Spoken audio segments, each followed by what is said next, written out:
السلام علیکم عزیز طلباء طالبات، میں آپ کے سامنے غلام جعفر پنجاب کالج عبدالحکیم کے شعبہ اردو سے آپ سے مخاطب ہوں۔ آج کے اس لیکچر میں ہم مضمون نویسی میں ایک مضمون ماحولیاتی آلودگی کے بارے میں پڑھیں گے۔ تو ترتیب اس طرح ہوگی کہ سب سے پہلے ماحول اور پھر آلودگی اور پھر ماحولیاتی آلودگی اور کون کون سی چیزیں ہیں جو آلودگی پھیلا رہی ہیں، کیسے اس آلودگی کو ختم کیا جا سکتا ہے، اس کے اسباب کیا ہیں، تدارک کیا ہے اور اثرات کیا ہیں، ہم یہ پڑھیں گے اس لیکچر میں۔ تو سب سے پہلے ماحول کیا ہے؟ سب سے پہلی بات یہ ہے کہ ماحول کیا ہے، کیونکہ ہمارا جو موضوع ہے وہ ہے ماحولیاتی آلودگی۔ تو ماحول کے لفظی معنی ہیں ارد گرد کے ہیں، ارد گرد کی وہ چیزیں جو انسانی زندگی پہ اثر ڈالیں اسے ماحول کہتے ہیں۔ آلودگی کیا ہے؟ وہ ناپسندیدہ چیزیں، ناپسندیدہ چیزوں کا انسانی زندگی میں دخل اندازی کرنا، یہ آلودگی پھیلانا ہے۔ آلودگی کے ویسے لفظی مطلب ہے گندگی، ناپاکی۔ تو اب یہ ہمارا موضوع ہے ماحولیاتی آلودگی، یعنی وہ کون سی چیزیں ہیں جو ہمارے ارد گرد کے ماحول کو خراب کر رہی ہیں۔ تو سب سے پہلے تو یہ دیکھیے کہ ہمارے ہاں زمین، ہوا اور پانی یہ اللہ کی نعمتیں ہیں۔ یہ ویسے تو چار عناصر ہیں: آگ، ہوا، پانی، مٹی، لیکن یہاں ہم ذکر کریں گے مٹی کا، ہوا کا اور پانی کا۔ عزیز طلبہ دیکھیں کہ یہ چونکہ انسان کو اللہ کی طرف سے نعمتیں عطا کی گئی ہیں اور ہر انسان انہیں استعمال کرتا ہے، لیکن چونکہ یہ ملکیت کسی کی نہیں ہے اس لیے ہم ان کے استعمال میں احتیاط نہیں کرتے، کیونکہ انسان کی اپنی کوئی ذاتی چیز ہو تو وہ اس کی حفاظت کرتا ہے، دیکھ بھال کرتا ہے، اس کے استعمال میں احتیاط برتتا ہے۔ لیکن جب کوئی چیز اس کی ملکیت نہ ہو، کسی چیز پہ اس کو کچھ لگا نہ ہو، تو وہ پھر اس کے برتنے میں، اس کے استعمال میں احتیاط نہیں کرتا۔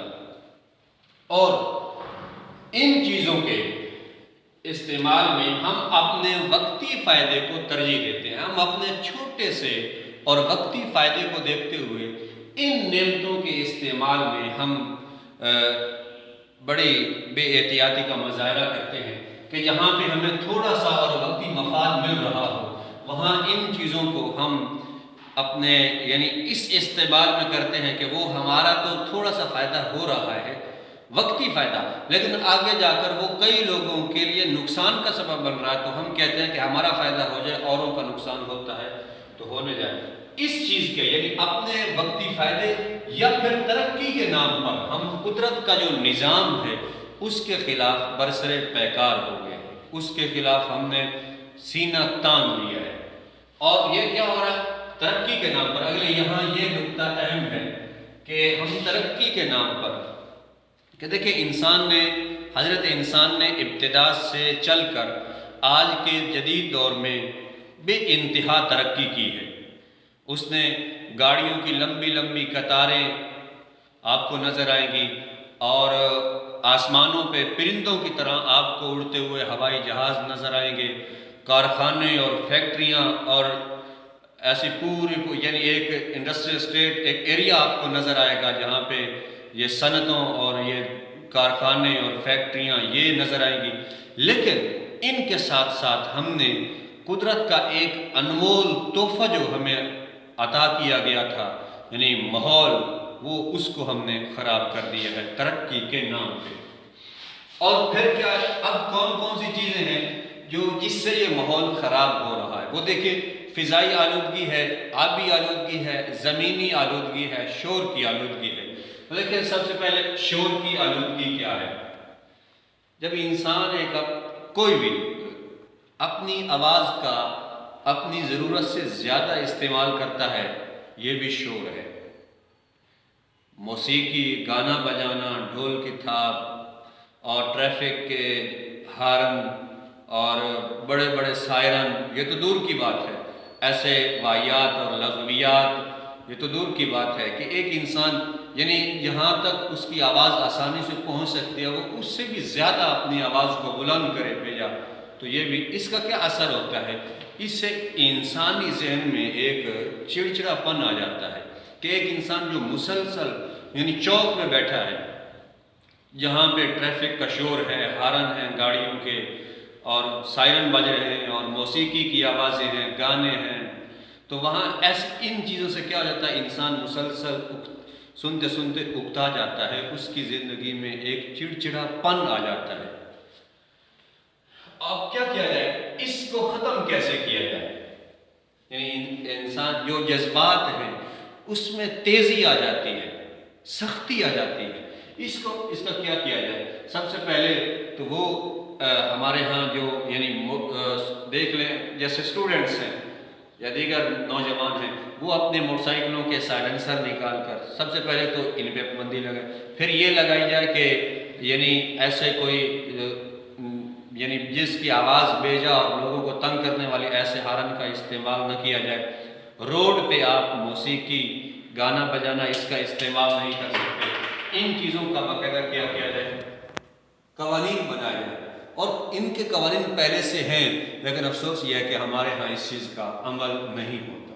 فضائی آلودگی دیکھیں، اس سے اگلی بات فضائی آلودگی، فضا کو خراب کرنے میں ہم میں سے ہر ایک انسان کا برابر کا، چاہے وہ کسان ہے، وہ بھی اپنی فصلوں کو آگ لگا کر، حالانکہ حکومت کی طرف سے اعلانات بھی ہوتے ہیں، پابندیاں بھی ہیں کہ آپ ان کو، ابھی ہمارے ہاں جیسے اسموک کا یہ سب سے بڑی کہ ہماری جو فصلیں ہوتی ہیں ان کی باقیات کو ہم آگ لگا دیتے ہیں، ایک ایک مربع، دو دو مربع، اور آگ جل رہی ہے اور دھوئیں آسمانوں کی طرف جا رہے ہیں اور ارد گرد کے سارے فضائی۔ اچھا، پھر اس کے بعد فیکٹریوں سے نکلنے والا دھواں، کارخانوں سے نکلنے والا دھواں، اور چلنے والی ٹریفک جو ہے اس کا، یہاں میں نے کچھ اعداد و شمار لکھے ہیں، آپ یہ دیکھیے کہ اس وقت پاکستان میں 2 سے 4 ملین موٹر وہیکلز ہیں، جن میں سے 60% وہ یعنی یہ جو ہمارے میٹل روڈ یا یعنی پبلک روڈ ہے ان پہ چلتے ہیں۔ اے پی اے کے مطابق ان میں سے 60% گاڑیاں نکارہ ہیں، خراب ہیں۔ تو دیکھ لیں یعنی ٹوٹل میں سے 60% گاڑیاں ایسی ہیں جو روڈ پہ چلنے کے اے پی اے کی طرف سے تصدیق شدہ ہی نہیں ہے، ان کے پاس اجازت نامہ ہی نہیں ہے، تو وہ جب دھوئیں چھوڑ رہی ہیں تو اس سے فضا، آپ یہ ہمارے ہاں دیہاتوں میں اینٹیں بنتی ہیں، بٹوں کو دیکھ لیں، اس پہ کوئی پابندی نہیں ہے، حالانکہ اس کے دیگر ممالک میں ہیں اس کے اور وہ کر رہے ہیں، لیکن ہمارے ہاں چونکہ اس چیز کی کوئی، اگر ادارے ہیں تو ادارے کے اہلکار جو ہیں وہ تھوڑی بہت رشوت لے کر وہ بھی خاموش ہو جاتے ہیں۔ تو فضا کو آلودہ کرنے میں کارخانے سے لے کر، رکشے والے سے لے کر، فیکٹری کے مالک سے لے کر، کسان سے لے کر عام آدمی تک کا برابر کا ہے، یہ اس کے اسباب ہیں۔ اور اس کے اثرات سے کیا کہ ہم اسی میں سانس لے رہے ہیں، اسی ہوا میں کیا کر رہے ہیں؟ ہم سانس لے رہے ہیں۔ ہم دیکھتے ہیں کہ وہ کس طرح ہمارا سانس، وہ ایک شاعر نے کیا کہا ہے کہ حیران ہیں طبیبان عصر یہ کرشمہ دیکھ کر، حیران ہیں طبیبان عصر یہ کرشمہ دیکھ کر، گیسیں ملی، سیسا ملا، میرے گردوں کا معائنہ جب کیا۔ یہ اس سے کیا، یہ اس کے اثرات ہیں۔ یعنی ہم میں سے ہر آدمی کو دمہ کا، پاکستان میں اکثر امراض سانس کے مرض میں مبتلا ہے۔ یہاں ایک شعر میں پڑھتا ہوں حوالے کے، آکسیجن یہاں نہیں ملتی، آکسیجن یہاں نہیں ملتی، پھیپھڑوں کو دھوئیں سے بھرتا ہوں، یاد کرتا ہوں گاؤں کو اپنے جب تیرے شہر سے گزرتا ہوں۔ زمینی آلودگی میں کیا صورتحال ہے؟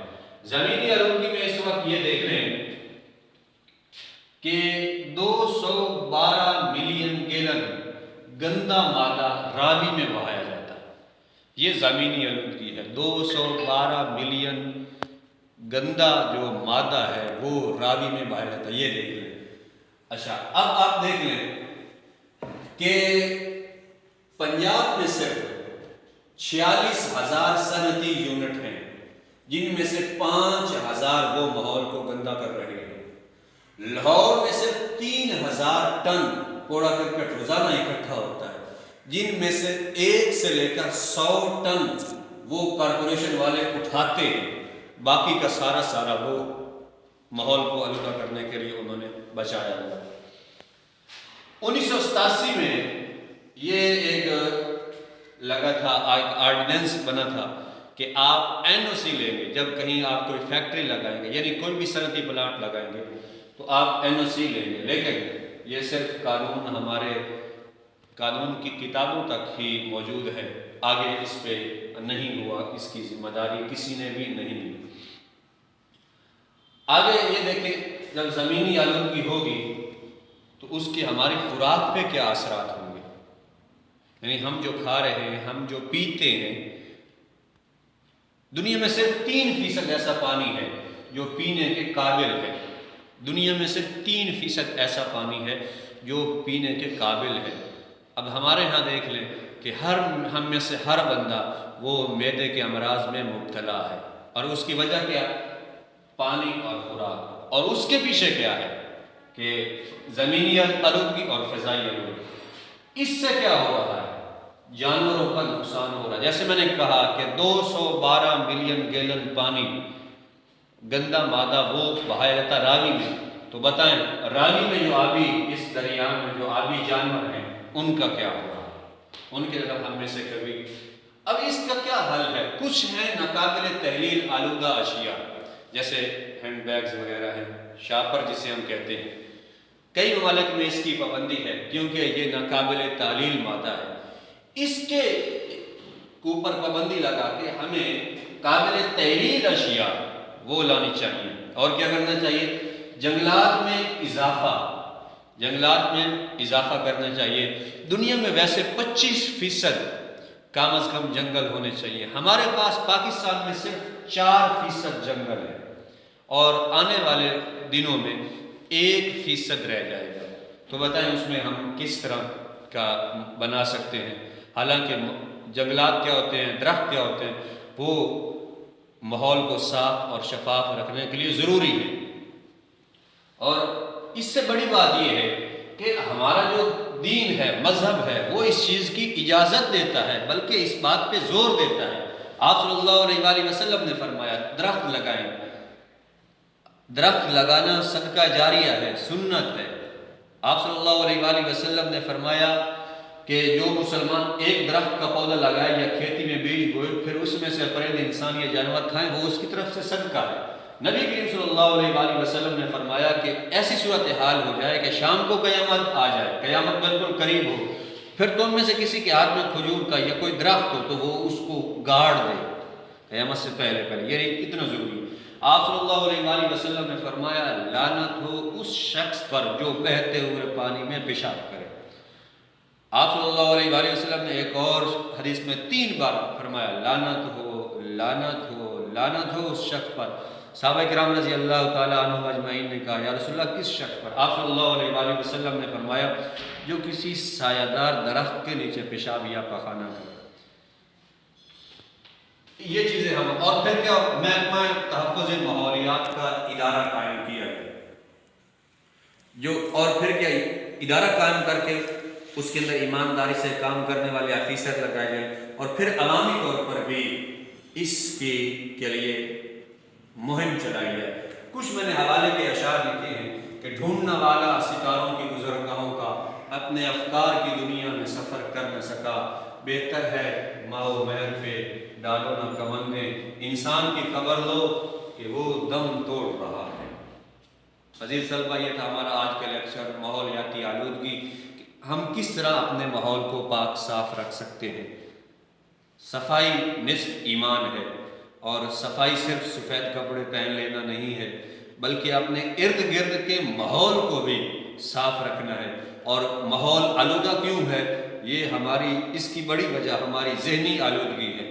ذہنی آلودگی کو بھی دور کریں، اور فضائی اور زمینی اور آبی آلودگی کو بھی دور کریں۔ ذہن صاف ہوں گے تو ماحول صاف ہوگا۔ السلام علیکم۔